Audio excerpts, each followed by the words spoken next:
Doctor Ambedkar बहन के गहने गिरवी रखकर बेटे को किताबें देते थे पिता डॉक्टर अंबेडकर का जन्म 14 अप्रैल 1891 को मध्य प्रदेश के मऊ में हुआ था। उनके परिवार की जड़ें महार जाति से जुड़ी थी, जिसे तब भारत की अछूत जातियों में गिना जाता था।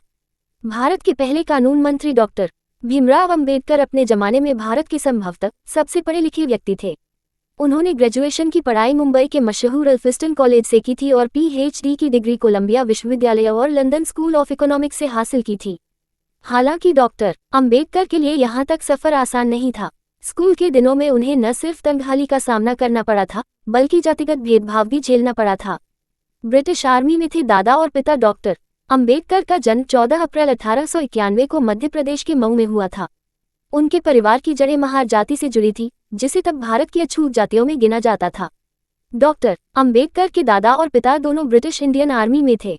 अंबेडकर रामजी और भीमाबाई के 14वें संतान थे। रामजी भीमाबाई के 7 बच्चों की शिशु अवस्था में ही मौत हो गई थी। ऐसे में अंबेडकर का खास ख्याल रखा जाता था। बचपन में वह लाड़ प्यार में बिगड़े बालक थे। वे जैसे जैसे बड़े हुए उनकी छवि जिद्दी व लड़ाकू बालक की बनती गई। उन्हें किसी भी खेल में हारना पसंद नहीं था। उनकी यह आदत आजीवन बनी रही। रामजी संत कबीर के अनुयायी थे और कबीर पंथ की पूजा प्रार्थना व अनुष्ठानों का पालन करते थे। वे शाकाहारी थे और शराब सिगरेट से परहेज करते थे। अंबेडकर के एक चाचा गोसावी पंथ के सन्यासी थे। 1879 में उनकी अंबेडकर के माता पिता से अचानक भेंट हुई और तब उन्होंने कहा था कि उनके परिवार में एक महान व्यक्ति पैदा होगा जो दबे कुचले लोगों का दुख दर्द दूर करेगा। लंदन में मकान मालकिन की बेटी को अंबेडकर से हो गया था प्यार। दोनों के बीच 25 वर्षों तक चला खतो किताबत किताब में दावा। डॉक्टर भीमराव अंबेडकर के जन्म के कुछ समय बाद ही उनका परिवार रत्नागिरी जिले के डिपोली में रहने लगा। 1894 में परिवार सतारा में बस गया, जहां रामजी को लोक निर्माण विभाग में स्टोकीपर की नौकरी मिल गई। वहीं के कैंप स्कूल से अंबेडकर ने प्रारंभिक शिक्षा ली। वर्ष 1900 में उनका दाखिला पहली क्लास में एक सरकारी इंग्लिश मीडियम स्कूल में हुआ। इस स्कूल में उनका भीवा रामजी अंबेडकर के नाम से दाखिला हुआ। इस नामकरण के पीछे भी एक कहानी है। डॉक्टर अंबेडकर का परिवार उपनाम सरनेम में संकपल लगाता था। इससे उनकी जाति स्पष्ट पता चलती थी। रामजी अपने बेटे के नाम में ये सरनेम नहीं चाहते थे, इसलिए उन्होंने उपनाम की जगह पर पुश्तैनी गांव का नाम लगाने का निर्णय लिया। महाराष्ट्र में यह एक आम प्रथा है जहां कर से समाप्त होने वाले सभी नाम स्थान सूचक होते हैं। उनके गांव का नाम अंबावादे था और इस प्रकार उनका नाम अंबावादे का होना चाहिए था। फिर वह अंबेडकर कैसे हुए? अमेरिकी मूल की भारतीय नागरिक और प्रसिद्ध समाजशास्त्री गेल ओम्वेड अपनी किताब अंबेडकर प्रबुद्ध भारत की ओर में अंबेडकर के नामकरण का किस्सा बताती हैं। वह लिखती हैं, कैंप स्कूल में उनके एक ब्राह्मण शिक्षक का नाम अंबेडकर था। उस टीचर का ध्यान बच्चों को पढ़ाने में कम और अपनी दुकान चलाने में अधिक रहता था। हालांकि वह बच्चों का देखभाल अच्छे से करते थे। भीवा उनके प्रिय शिष्य थे।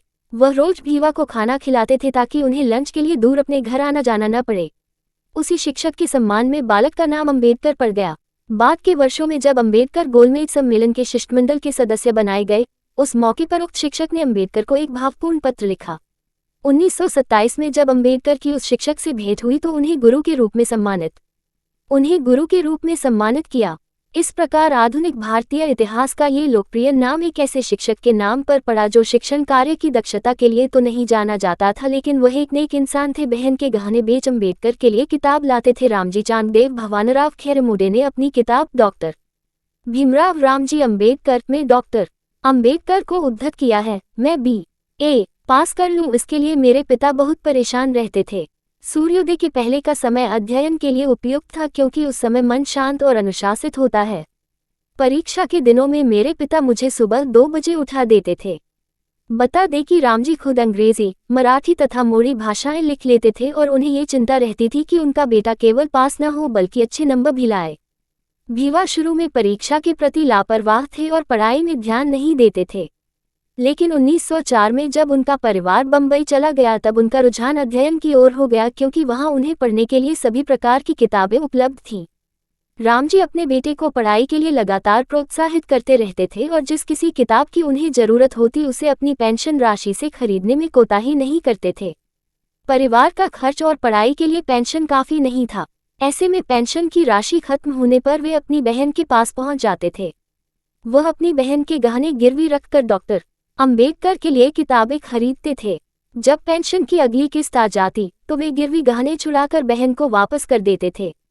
अंबेडकर और उनके भाई शुरू में जब तक सैनिक आवास में रहे तब तक उन्हें कभी अस्पृश्यता का सामना नहीं करना पड़ा, लेकिन 17 आने पर उन्हें जाति आधारित भेदभाव का शिकार होना पड़ा। रिकॉर्ड से गायब है भारत के पहले कानून मंत्री डॉक्टर अंबेडकर का इस्तीफा। प्रधानमंत्री कार्यालय से लेकर राष्ट्रपति सचिवालय तक ने खड़े कर दिए हाथ। स्कूल में झेला जातिवाद। गेल उम्मेद बताती हैं कि अंबेडकर और दूसरे दलित बच्चों को कक्षा में अलग बैठना पड़ता था। कोई भी नायक बाबा उनके बाल काटने को राजी न था। जब उन्होंने संस्कृत पढ़नी चाहिए तो उन्हें पता चला कि यह अछूतों के लिए प्रतिबंधित है। उनके पास केवल अंग्रेजी और फारसी का ही विकल्प था। वर्ष 1904 में रामजी की नौकरी पूरी होने के बाद पेंशन की राशि से दोनों लड़कों की पढ़ाई पूरी करवाना संभव नहीं था। अंततः बड़े भाई बलराम ने एक फैक्ट्री में नौकरी करनी शुरू कर दी। डॉक्टर अंबेडकर की अल्फिंस्टन हाई स्कूल से पढ़ाई जारी रही। वहां उन्हें फीस में रियायत मिलती थी। स्कूल में उनका कोई दोस्त नहीं था। अधिकांश टीचर का भी उनके प्रति अच्छा व्यवहार नहीं था।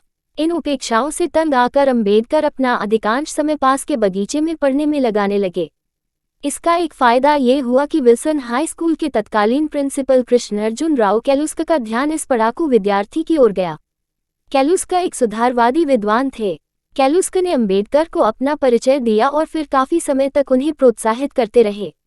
सूचना सिर्फ मान्यताओं और जानकारियों पर आधारित है। यहाँ ये बताना जरूरी है कि यह मेरा वीडियो किसी भी तरह की मान्यता जानकारी की पुष्टि नहीं करता है। किसी भी जानकारी या मान्यता को अमल में लाने से पहले संबंधित विशेषज्ञ से सलाह लें। धन्यवाद।